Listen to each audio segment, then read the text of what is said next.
Olá, meu povo, como é que vocês estão? Olá, meus queridos alunos, minhas queridas alunas. Hoje vamos falar, pessoal, sobre a famosa Revolução Russa, ok? Revolução Russa, um dos acontecimentos mais marcantes aí do século XX, ok? E paralelo aí com uma aula que a gente já viu, que foi da Primeira Guerra Mundial. Um assunto que está diretamente relacionado com a Primeira Guerra Mundial, então vem comigo. Vamos lá, ó.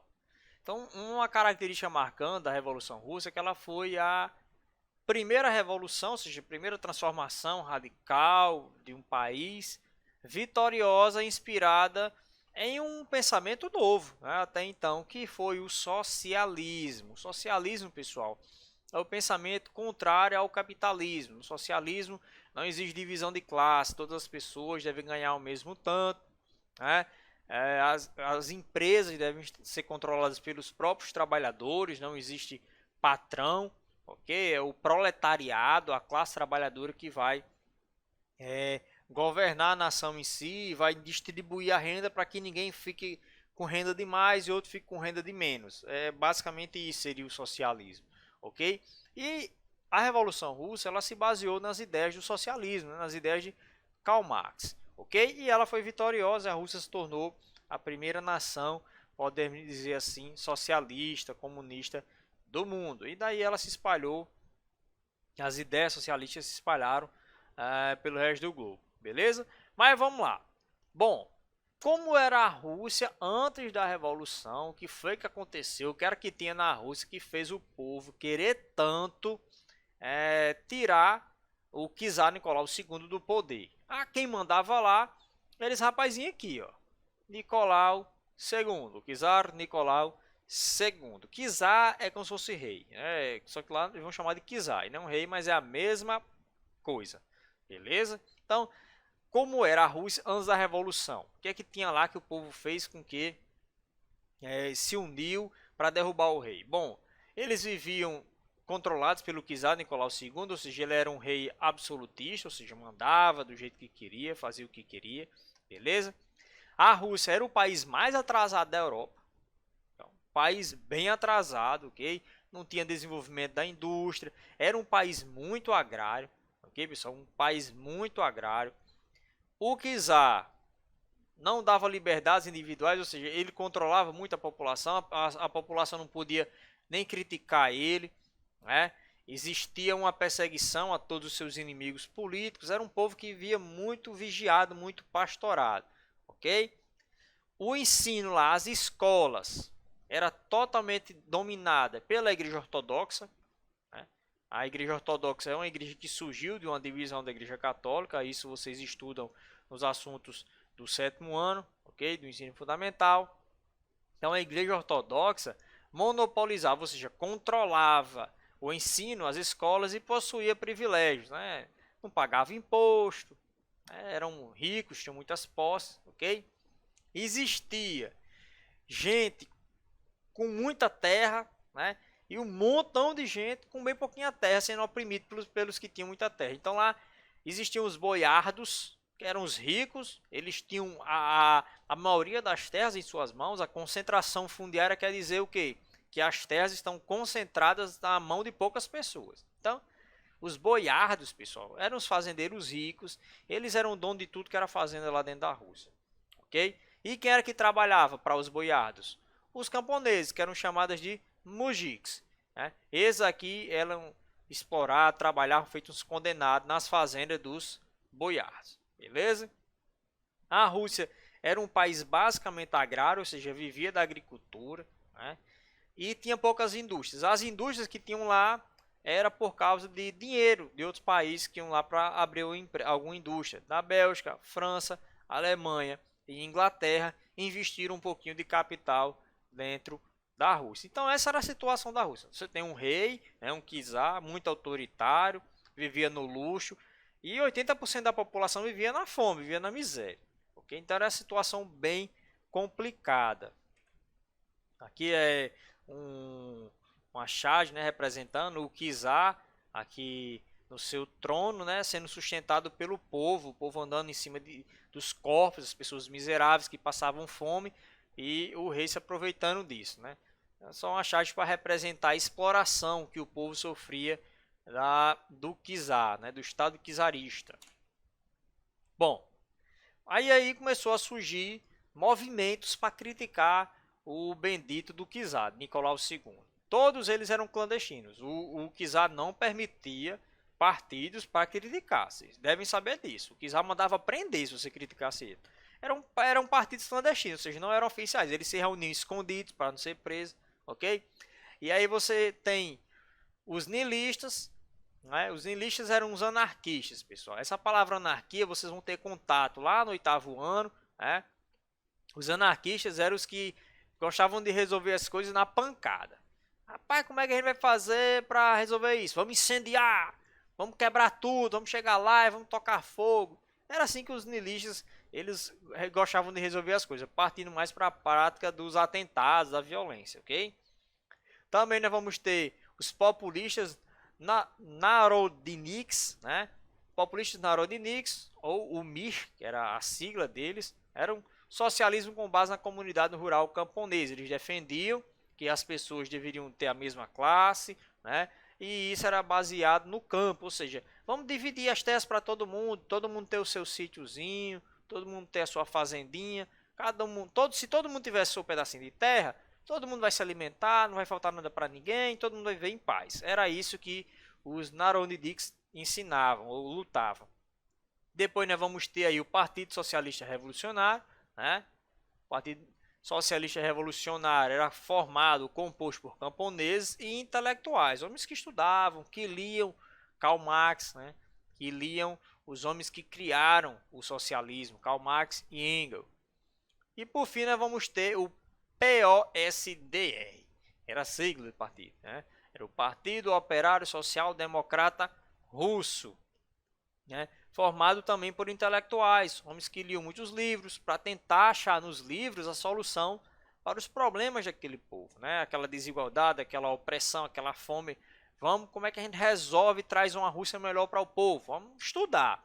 E lendo os livros de Karl Marx, eles acharam que a solução era o socialismo ou o comunismo, ok? Era formado por intelectuais também. Bom, o último partido que a gente viu, pessoal, eles vão se dividir em dois, né? O Partido Operário Social Democrata Russo, ele vai se dividir em dois grupos.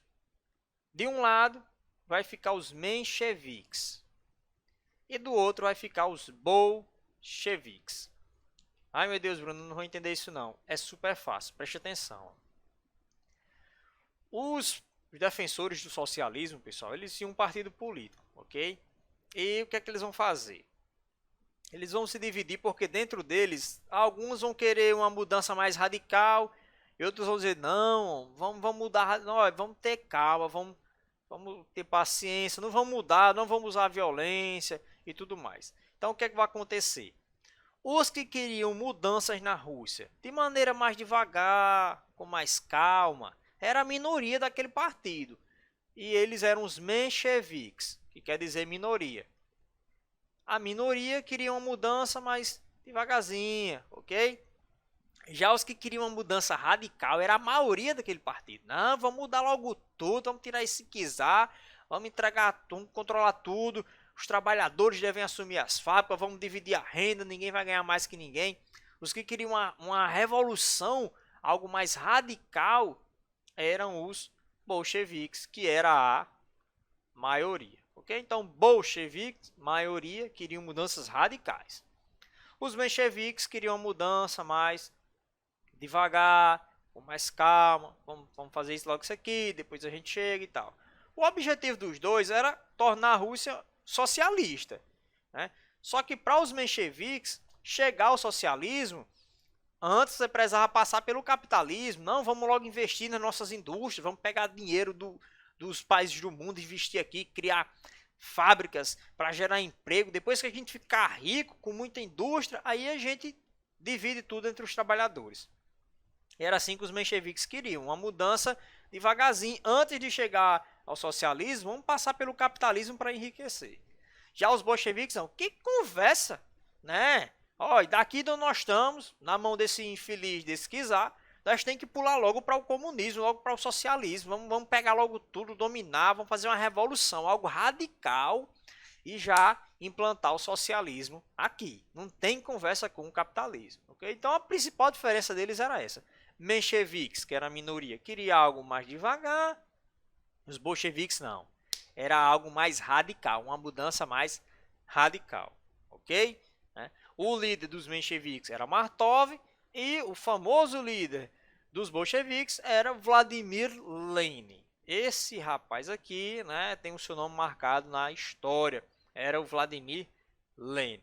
Ok?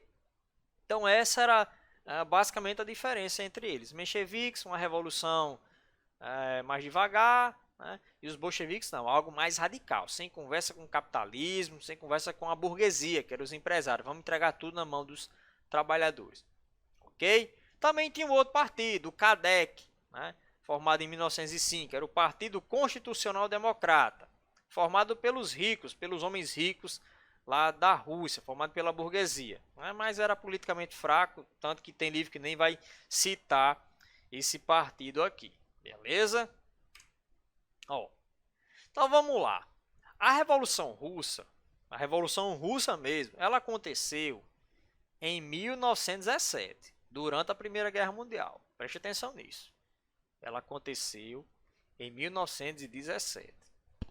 Mas em 1905, né, já tinha revoltas do povo contra o governo do czar Nicolau II. Né? Dizem que 1905 foi o ensaio para a Revolução de 1917. Okay?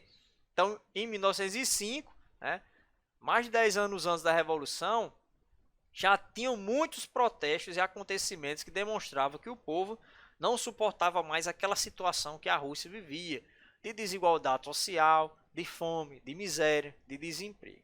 Ok? E aí o que é que vai acontecer em 1905? Vamos lá. Para começar, a Rússia vai entrar em guerra com o Japão.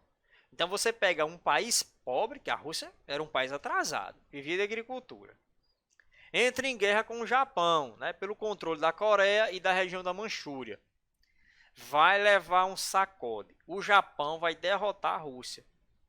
Ok? Quem ganha essa guerra é o Japão. Então, a Rússia, que já tinha uma economia fraca, vai perder milhares de vidas, né, e muito dinheiro. Porque para você lutar uma guerra, você tem que lutar. Você tem que gastar muito dinheiro, fazer bala, fazer arma, alimentar os soldados e tudo mais. Então, um monte de famílias perderam seus filhos, perderam seus maridos por causa dessa guerra desnecessária. Ok? Vai gerar fome gigantesca, né? Crise de abastecimento é a fome, faltando alimentos. A inflação, o preço dos alimentos muito alto. Inflação, pessoal, é quando o preço das coisas sobem. Ok? E greves, protestos, beleza? E um desses protestos aconteceu em frente ao Palácio de Inverno de Nicolau II, né? Foi o famoso Domingo Sangrento. Em uma manhã de domingo, um dia que estava nevando bastante, a população foi fazer um protesto, né, por causa daquela situação de fome, desemprego, de inflação que estava acontecendo, em frente ao Palácio de Inverno do czar. Ele não estava lá, mas a população, milhares de pessoas começaram a fazer protesto, gritavam lá contra ele.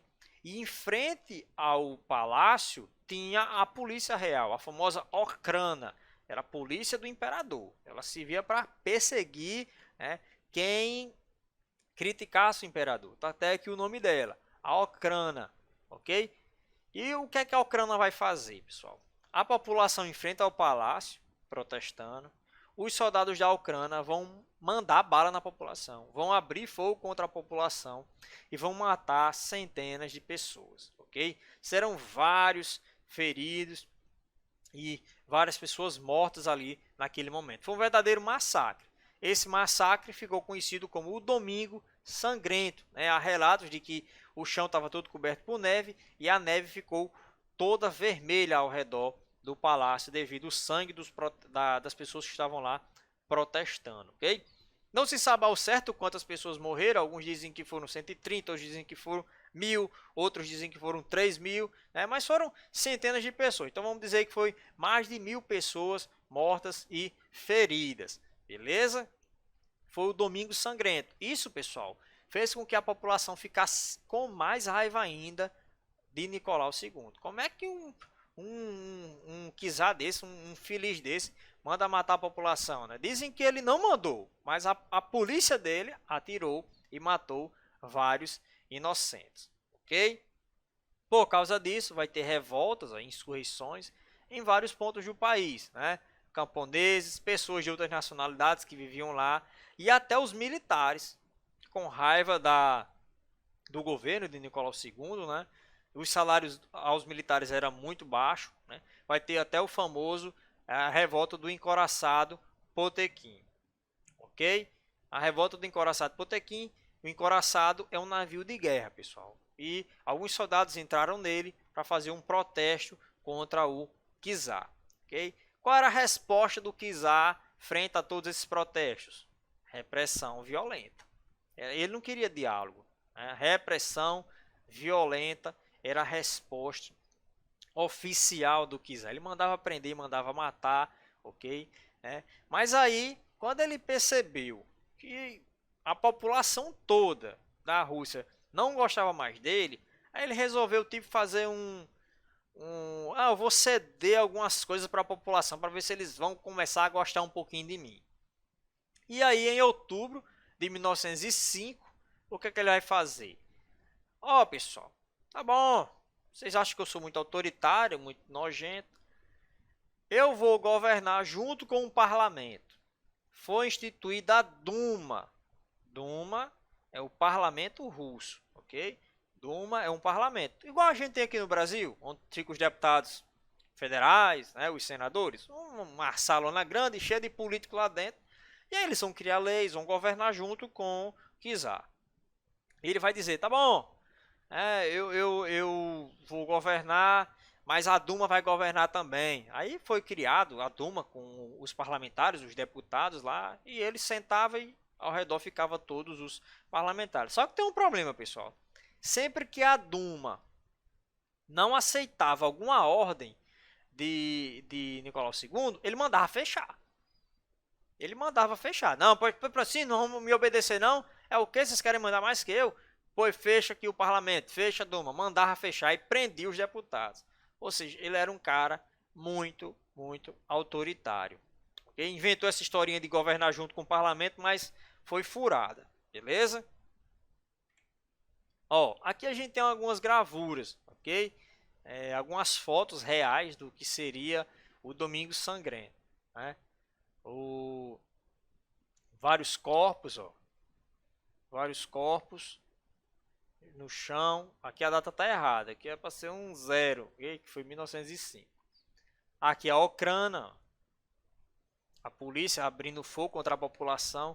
Muitas pessoas morreram sem não ser atingido por bala, mas morreram porque foram pisoteados. Imagine só, 10 mil pessoas na rua e todo mundo correndo ao mesmo tempo. Então várias pessoas foram pisoteadas e por isso morreram, ok?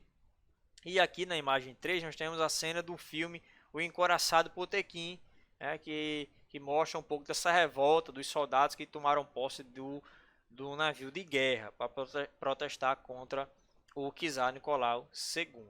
Beleza? Então vamos lá. Existia também um partido político, os outubristas. Quando o Nicolau II ele criou a Duma, né, aí tem os babão, sempre tem os babão, sempre tem a galera que vai aceitar o que o imperador disser. Os que aceitavam as ordens de Nicolau eram os outubristas, né? Outubristas por quê, Bruno? Porque a Duma foi criada em outubro, então quem apoiava a Duma, né, a proposta da Duma, eram os outubristas. Grupo que aceitou a proposta do czar, formados por burgueses, ou seja, homens ricos, não estavam nem aí para os pobres, né? Homens que tinham uma vida muito boa e não estavam nem aí para o resto da população. Ok? Anos mais tarde, o czar toma medidas restritivas à atuação do parlamento. Como eu falei, sempre que a Duma fazia algo que o czar não gostava, ele ia lá e acabava, fechava. Então, não adiantou de nada isso aqui dele tentar dizer ao povo que ia governar junto com o parlamento. Se sempre que o parlamento queria fazer algo que ele não gostava, ele ia lá e fechava o parlamento. Ou seja, só bubu dele, ok? Paralelo a isso, o que é que o povo fez? O que é que os operários, camponeses e alguns soldados fizeram? Começaram a se organizar no que a gente conhece hoje como sindicato. Você sabe o que é um sindicato? Sindicato dos trabalhadores rurais, sindicato dos pescadores. É um lugar onde as pessoas se reúnem para conversar sobre seus problemas, para decidir medidas para melhorar a sua vida, ok? E aí os operários, os camponeses e os soldados, que eram muito mal pagos naquele período, começaram a se organizar em sindicatos. Só que eles vão chamar esses sindicatos de sovietes. Sovietes, ok? Era como se chamavam os sindicatos naquele período, os sovietes. Era o lugar onde eles se sentavam para tentar achar uma melhoria para a vida deles. Então, você tinha o czar, você tinha a Duma, né, que era controlada pelo czar, e os trabalhadores se reuniam para discutir melhorias para a sua vida através dos sovietes, que eram os sindicatos, beleza? Bom, a Rússia entrou na guerra. A Rússia entrou na guerra ao lado do Império Austro-Húngaro, lutando contra a Alemanha, uma das maiores potências do mundo naquele período. Então, a Rússia sem arma, sem dinheiro, né, sem conhecimento de guerra, o povo passando fome, inventa de mim entrar numa guerra mundial. Preciso nem dizer que vai dar ruim, né? Então, aí vamos lá. Uma palavra que resume o papel da Rússia na Primeira Guerra Mundial é isso aqui, derrotas. Derrotas constantes, pessoal. A Rússia entrou na Primeira Guerra Mundial sem preparação e foi só para levar peia. Tinha muitos soldados, logo é um país muito populoso, é o maior país do mundo, mas usava táticas antigas, né? Tinha poucas armas, pouca bomba, arma e tudo mais. Comandos ineficientes, ou seja, não tinham generais, comandantes que entendiam de guerra. E o abastecimento, ou seja, a alimentação dos seus soldados era precária. Então imagine só você ser um soldado morrendo de fome, 4 dias sem comer e ter que avançar contra o seu inimigo. Vou perder minha vida aqui por um país que nem me dá de comer. Qual é a lógica, né? Então, somando tudo isso, soldados mal armados e famintos e sem comando, derrotas constantes. Então isso gerou aqui o papel aí da Rússia na Primeira Guerra Mundial. Ok? Então vamos lá. O czar perde o controle do país, né? Você tem aí a incompetência dele, que não sabia governar, a burocracia, muito papel, muito documento, que só se via para gastar dinheiro, ok? Burocracia dispendiosa e inoperante quer dizer que existia muita burocracia, muita frescura nos papéis, na documentação de tudo e não valia de nada, só para dar gastos. Para sujar mais ainda a imagem do czar e da sua família, né? A esposa do czar, né, a czarina Alexandra, ela ficou amiga desse rapazinho aqui, desse monge, o monge Rasputin. Bruno, qual é o problema de fazer amizade com esse cara? Esse homem, ele era muito mal visto pela sociedade russa. Por quê? Porque ele era, como eles diziam na época, um devasso. Ele fazia festas com várias mulheres, muita bebida. Ele era um péssimo exemplo de pessoa, ok? E só que ele dizia ter poderes místicos. Ele dizia ter poderes místicos. Um dos filhos de Nicolau II, ele tem uma hemorragia que não parava, fazia tratamento e o menino continuava com essa hemorragia. E Rasputin chegou lá uma vez e dizem que ele fez uma reza, um negócio lá na criança e o menino, depois desse contato com Rasputin, parou de sangrar. Vendo isso, a czarina ficou: nossa, Rasputin tem poderes mágicos, que eu já gastei muito com o meu menino e ele não ficou bom e Rasputin conseguiu curar o meu filho. Então, ele começou a ser uma pessoa que estava sempre dentro do palácio. Sempre dentro do palácio lá. Só que a imagem dele era muito ruim. O povo, rapaz, o czar deixar um homem sem vergonha desse tá dentro do palácio, amigo da czarina e tudo mais. Moral da história: Nicolau mandou assassinar ele e aí ele foi assassinado. Então vamos matar logo ele para minha imagem melhorar, mas de nada adiantou, ok? Então soma-se aí a incompetência do czar, a má imagem que ele tinha, né? A Primeira Guerra Mundial matando uma de gente. Então você tem aí, se você juntar a guerra, a fome e as doenças daquele período, vocês vão ter em 1917 aí, cerca de 5 milhões de pessoas russas mortas. Então isso aqui é uma tragédia humanitária gigantesca, ok, pessoal? Muito, muito complicada a situação da Rússia. Tanto que os mencheviques, né, não vão aguentar, os camponeses, os mencheviques, a minoria, aquela galera que eu falei, dos mencheviques, bolcheviques, vão depor, ou seja, vão expulsar Nicolau II do poder, vão invadir o palácio dele, ó, meu filho, não dá mais, ninguém aceita mais o seu governo, ok? É aí que a revolução começa, ok? Então, em fevereiro de 1917, acontece a Revolução de Fevereiro. Acontece a Revolução de Fevereiro. Essa daqui é a primeira parte da Revolução. Que nós vamos ter a de fevereiro, depois nós vamos ter outra. Nós temos a dos mencheviques, mas depois os bolcheviques vão assumir o controle da Rússia. Mas isso é um assunto para outra parte. Beleza? Então, em fevereiro, tchau, Nicolau II. Tchau. A Rússia não aceita mais viver sob o seu comando.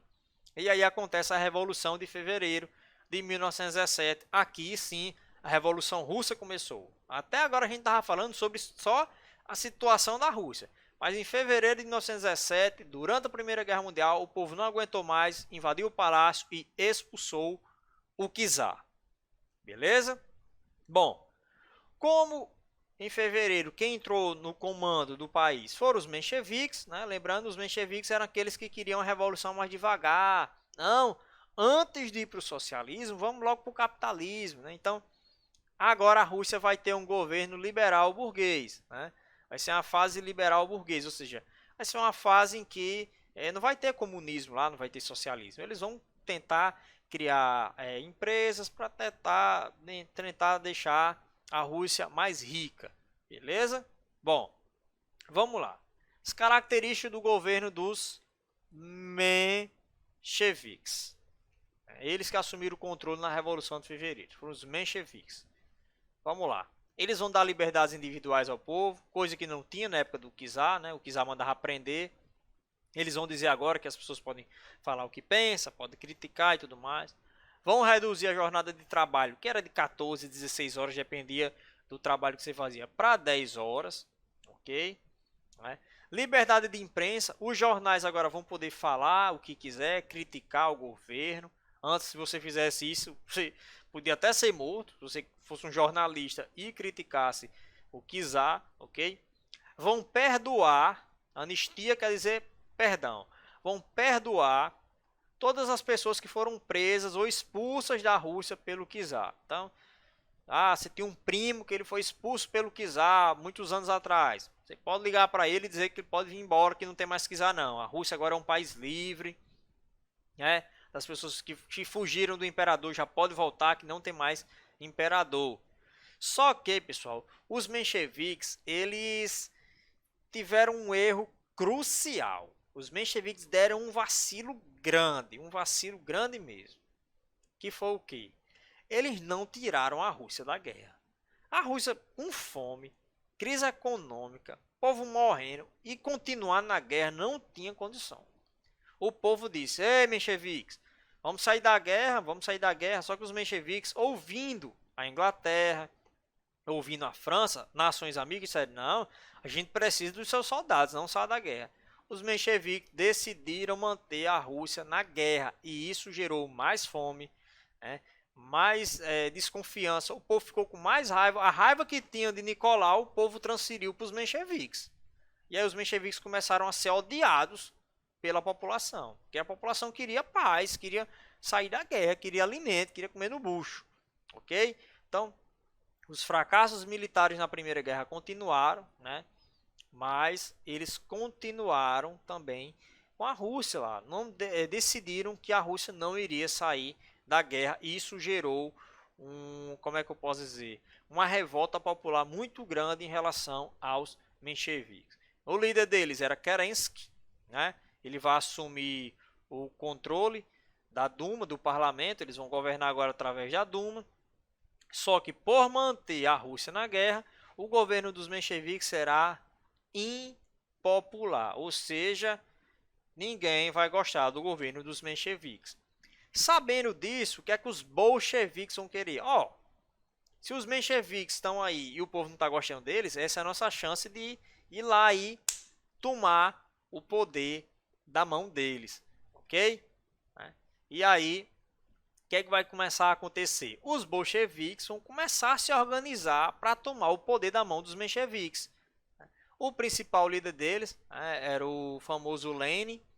Nós temos aqui dois grandes nomes, nós temos Lenin, nós temos Trotsky, dois grandes líderes dos bolcheviques. Lenin, que nem vivia mais na Rússia, ele vai voltar para a Rússia, agora que não tem mais imperador, e ele vai escrever uma carta ao povo, chamada de Teses de Abril. Ele vai escrever as Teses de Abril, ok? E nessas Teses de Abril, ele vai prometer três coisas ao povo. Preste atenção. Ele vai dizer, meu povo, se nós, bolcheviques, assumir o poder, nós garantimos três coisas a vocês. Nós garantimos paz, nós garantimos terra e nós garantimos pão. Ou seja, paz, vamos tirar a Rússia da guerra. Terra, vamos distribuir as terras para todo mundo. E pão, com terra para plantar, vocês vão ter o que comer. Aí o povo olhou, eita, rapaz, Lenin Aí, eu tô morrendo de fome aqui. Olha, negócio de menchevique não, negócio é os bolcheviques que estão prometendo paz, terra e pão pra gente. Então vamos ouvir ele. E outra coisa que ele também ensinou nas Teses de Abril é que todo o poder deve sair dos soviéticos, ou seja, os trabalhadores que devem mandar na Rússia, os sindicatos devem ter o controle da Rússia. Aí, para lutar contra os bolcheviques, eles vão formar a Guarda Vermelha. Era um exército de bolcheviques. Eles vão pegar armas e tudo mais, e vão formar a Guarda Vermelha, ou Exército Vermelho. Era uma guarda para representar os bolcheviques. Não aguentando mais os mencheviques no poder, em outubro de 1917, o Soviete de Petrogrado, que era o maior soviete, o maior sindicato que tinha na Rússia naquele período, liderado por Trotsky, está aqui ele, o famoso Trotsky, ataca o Palácio de Inverno, que era a sede do governo, onde os mencheviques estavam lá mandando. Os bolcheviques vão invadir e vão tomar o poder da mão dos mencheviques. Então observe, para não embaralhar a cabeça de vocês. Tínhamos Nicolau II, corrupto, incompetente. E existia um partido político, que era dividido em dois, mencheviques e bolcheviques. Nicolau estava aqui. Os mencheviques foram lá e derrubaram Nicolau. Ficou mandando os mencheviques. Mas o governo dos mencheviques também não resolveu os problemas da Rússia. O povo estava com fome, na miséria. E aí os bolcheviques vão chegar aí, e tomar o poder para eles. Então a sequência é essa. Nicolau II, depois mencheviques e depois bolcheviques. Beleza? Então, em fevereiro, os mencheviques tomam o poder, mas em outubro já os bolcheviques chegam lá tudo armado. Tá aqui a foto, pessoal, dos soldados bolcheviques correndo para dentro do palácio para tomar o poder dos mencheviques, armados, E aí os mencheviques não tinham o que fazer. Vixe, o que a gente vai fazer agora? O povo tá aí tudo armado para expulsar a gente. E eles serão expulsos. Então, a partir de outubro de 1917, quem vai mandar na Rússia serão os bolcheviques. Beleza? Isso a gente chama de Revolução de Outubro. Como o vídeo está muito grande, a gente vai parar aqui para depois eu colocar a segunda parte mostrando como foi agora o governo dos bolcheviques, da ala radical, que queria transformar a Rússia logo em um país socialista, sem conversa com capitalismo. Ok? Então, forte abraço.